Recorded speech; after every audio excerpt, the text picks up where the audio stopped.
ఇవాళ అంటున్నాడు education minister గారు, జగన్మోహన్ రెడ్డి గారు ఎక్కువ మందికి ఇచ్చేసా అంట, ఈయన తక్కువ మందికి ఇస్తా అంట, దీనిలో దొంగ లెక్కలు ఉన్నాయంట, ఆయనకే అర్థం కావట్లేదంట. సంవత్సరం అయినా కూడా అర్థం కావట్లేదంట. మరి సంవత్సరం అయినా కూడా నీకు అర్థం కాకపోతే ఎందుకయ్యా నువ్వు మంత్రి? నాకు అర్థం కాలేదు. ఎంతో పెద్ద పరివారం ఉంటుంది కదా ఎడ్యుకేషన్ మినిస్టర్గా. 12 మాసాలైనా నీకు అర్థం కావట్లేదంటే నువ్వు మొద్దబ్బాయి అని అర్థం. అదేమంటే అంతకుముందు ఉన్నటువంటి ఎడ్యుకేషన్ మినిస్టర్ మీద దాని మీద దీని మీద మాట్లాడుతూ ఉన్నాడు.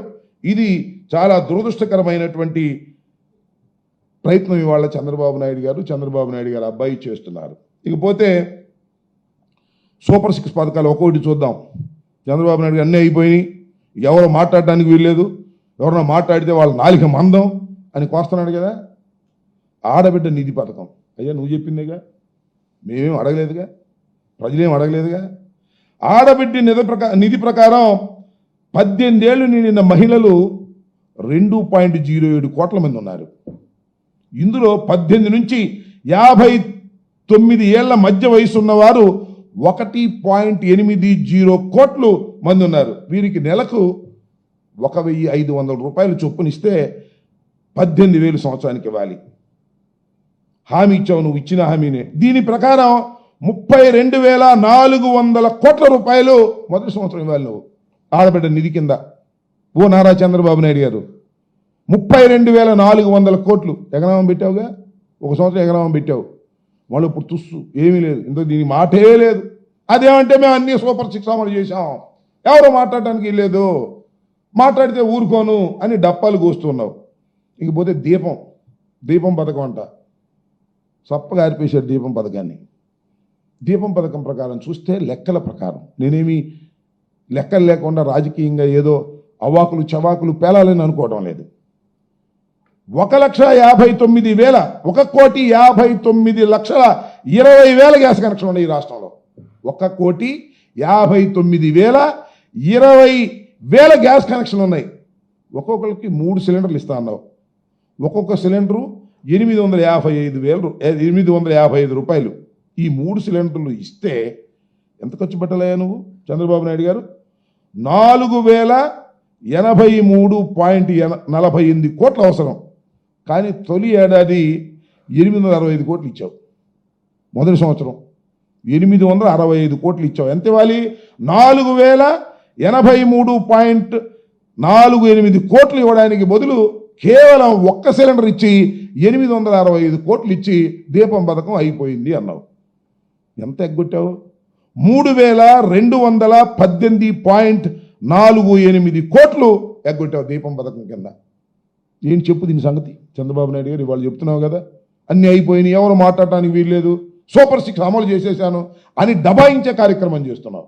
నీకు మీడియా ఉందని, వంది బాగదులు ఉన్నారని, ఎవరైనా ఏదైనా గట్టిగా మాట్లాడితేనో వాళ్ళందరి మీద కేసులు పెట్టేసి లోపల పెట్టేస్తానని భయపెట్టేటటువంటి కార్యక్రమం చేస్తున్నావు. కానీ ఈ సంవత్సర కాలం నువ్వు పథకాలను అమలు చేయటం కాదు, ఎవరు నీకు వ్యతిరేకంగా మాట్లాడతారో వాళ్ళ మీద కేసులు పెట్టడం, వాళ్ళని తీసుకొచ్చి లోపలేయటం, బెయిల్ రాకోకుండా చేయటం, ఇలాంటి తప్పుడు విధానాలు అనుసరిస్తూ వచ్చావు తప్ప ఇచ్చిన మాటను నిలబెట్టుకోవాలనేటువంటి పద్ధతే నీ దగ్గర లేకపోవటం చాలా దురదృష్టకరమైనటువంటి పరిణామం. ఇకపోతే ఉచిత బస్సు ఏమైందబ్బా? ఉచిత బస్సు నారా చంద్రబాబు నాయుడు గారు, లోకేష్ గారు, బాబు చెప్పండి అయ్యా, ఉచిత బస్సు మీరు అమలు చేస్తే నెలకి 275 కోట్ల రూపాయలు ఖర్చు పెట్టాలి మా అంచనా ప్రకారం. సంవత్సరానికి ఎంత అవుద్ది? 3,500 కోట్లు అవుతుంది. ఓ సంవత్సరం ఎగ్గొట్టేసరిగా మహిళలకి 3,500 కోట్లు. మరి సూపర్ 6 అమలు చేశానంటే నాకు అర్థం కాలేదు. నువ్వేదో పాపం ఈ ఉచిత బస్సు ఇస్తావని అనంతపూర్ నుంచి శ్రీకాకుళం నుంచి బస్సులోకి వచ్చి ఈ అద్భుతమైన అమరావతిని చూద్దాం అనుకుంటున్నారు పాపం మహిళలందరూ కూడా. అద్భుతమైన అమరావతిని చూసి చంద్రబాబు నాయుడు గారు అద్భుతంగా నిర్మిస్తున్నాడు, 1,00,000 ఎకరాలు తీసుకుని నిర్మిస్తున్నాడు అని చూద్దామని అనుకుంటున్నారు పాపం. కానీ ఈ ఉచిత బస్సు ఎగ్గొట్టేసి మహిళలను మోసం చేసినటువంటి దుర్మార్గమైన రాజకీయం చేస్తున్నటువంటి చంద్రబాబు నాయుడు గారు ఇవాళ ఏదేదో మాట్లాడేటువంటి ప్రయత్నం చేస్తున్నారు. 50 ఏళ్ళకే సరే ఉచిత బస్సు అట్టా తుస్సు అయిపోయింది అనుకో, దీపం పథకం సగం ఆరిపేసావు, సగం కూడా కాదు, ఓ పావం తోటి మొత్తం ఆరిపేశావు, అది కూడా ఆరిపేస్తావు నాకు తెలుసు. ఇకపోతే 50 ఏళ్ళకే ఎస్సీ ఎస్టీ బీసీ మైనారిటీలకు పెన్షన్ ఇస్తా అన్నావు. రాష్ట్రంలో 50 ఏళ్ళు నిండినటువంటి ఎస్సీ ఎస్టీ మహిళలు 20 లక్షల మంది ఉన్నారు. 20 లక్షల మంది వారికి నెలకి 4,000 చొప్పున ఏడాదికి 9,600 కోట్లు పెన్షన్ ఇవ్వాలి. ఇచ్చావా మొదటి సంవత్సరం? ఎగ్గొట్టేసావుగా మొత్తం, అది కూడా ఎగ్గొట్టావు. ఇలా ఎగ్గొట్టే కార్యక్రమాలు చేసినటువంటి మీరు సూపర్ 6 అమలు చేశాను పెద్దగా నువ్వును మీ అబ్బాయి కలిసి గావు కేకలు పెడితే నమ్మడానికి ప్రజలు ఎవరు సిద్ధంగా లేరనే విషయాన్ని గుర్తు చేసుకోవాలని మనం చేస్తున్నాం. అలాగే ఇక నిరుద్యోగుల గురించి, ఆ నిరుద్యోగుల గురించి ఎంత కొట్టాడంటే డప్ప అంత కొట్టాడు. 20 లక్షల ఉద్యోగాలు ఇస్తాం అన్నాడు. ఇవ్వకపోతే 3,000 రూపాయలు నిరుద్యోగ భృతి అన్నాడు. ఇది రెండోసారి మోసం, మొదటిసారి కాదు. అప్పుడు కూడా అన్నాడు 2014లో కూడా నిరుద్యోగ భృతి అన్నాడు, మోసం చేశాడు. ఇవాళ మళ్ళా 20 లక్షల మంది ఉద్యోగాలకి ఇస్తాం, లేకపోతే 3,000 చొప్పున ఇస్తాం అన్నాడు. 3,000 చొప్పున మీరు ఇస్తే 7,200 కోట్లు ఇవాళ మీరు బడ్జెట్లో పెట్టి ఇవ్వాలి. బడ్జెట్లో పెట్టి ఇచ్చారా? ఇవాళ అది మోసం చేశారు. అదేమంటే ఇప్పుడు స్కిల్ డెవలప్మెంట్కి లింక్ చేస్తామని దాన్ని ఎగ్గొట్టాలనేటువంటి ప్రయత్నం ఇవాళ మీరు చేస్తున్నారు.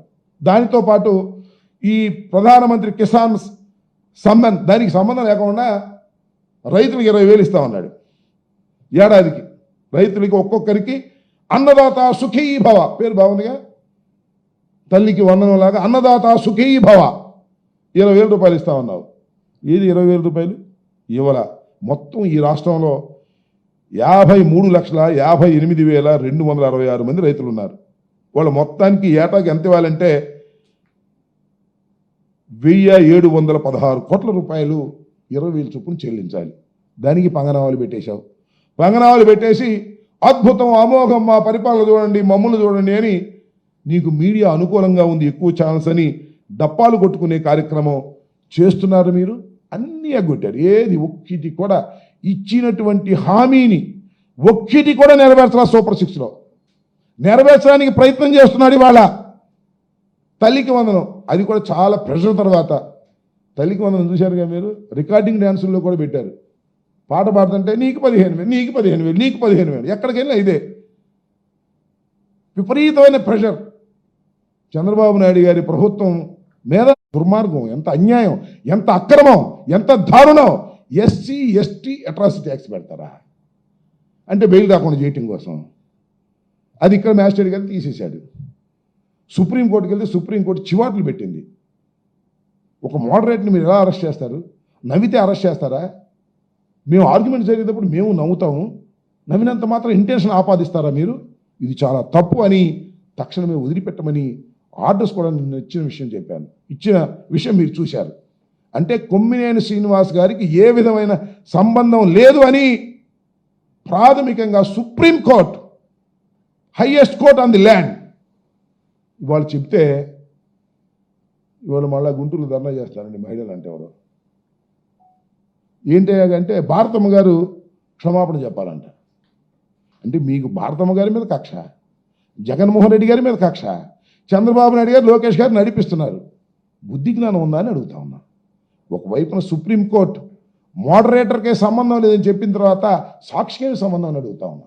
నేను ఈ సందర్భంగా డిమాండ్ చేస్తున్నా చంద్రబాబు నాయుడు గారిని, లోకేష్ గారిని, మీరు అనవసరంగా సాక్షి పత్రిక మీద అపాసులు అనవసరమైన విషయాలు మీరు మాట్లాడారు, అనవసరమైనటువంటి మాటలు మాట్లాడారు, దాడులు చేశారు, ఇలాంటి ధర్నాలు చేస్తున్నారు.